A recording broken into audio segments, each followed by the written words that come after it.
With CSI's introduction of Fargo Ratings to the world, players everywhere are now rated on the same scale. Let's see some of the exciting ways in which this impacts the USA Pool League. In the USA Pool League 8-ball match format, the winner of an individual game earns 14 points, and the loser earns 1 point for each pocketed ball. This part of the scoring stays the same. In a match, players play multiple games, adding up the points, and the winner is the player who reaches his or her play-to number first. That's a number that is higher for a higher-rated player. This stays the same as well. In the old way, players play to the same play-to number regardless of the opponent. This changes. So here's the old way. The plumber on the left is one of the strongest players in town. He's a 125. The businesswoman is an intermediate player. She's a 68. And the chill guy on the right, he's a weak or newer player. He's a 33. So when the plumber plays the businesswoman, he goes to 125. She goes to 68. When the plumber plays the chill guy, plumber goes to 125. Chill guy goes to 33. These might both be fair matchups in the sense that either player has about an equal chance of winning either match.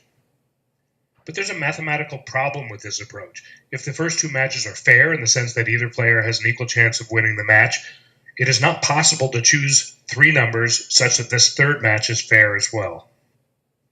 You might be tempted to try to fix this problem like this, but you would just be robbing Peter to pay Paul. Here's another problem.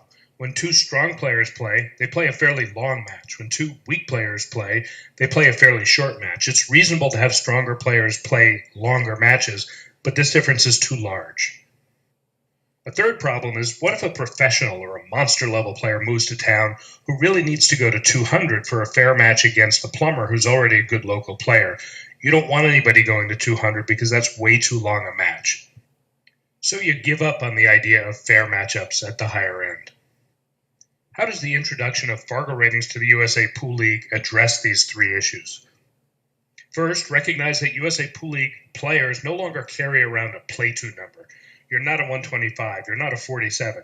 Instead, every USAPL player, like every other pool player, has a Fargo rating.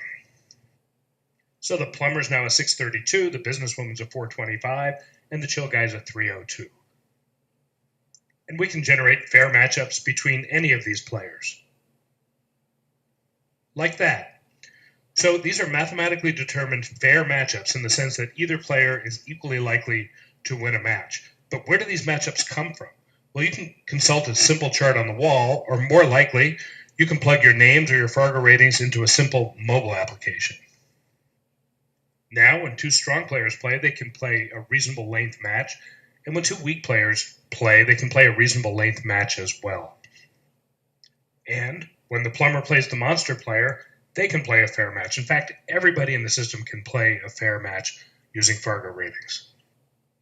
So in summary, for the USA Pool League 8-ball match format, in the old way, each player always played to the same play-to number. In the new way, each player has a Fargo rating, and matchups are determined by consulting a chart or a simple mobile application.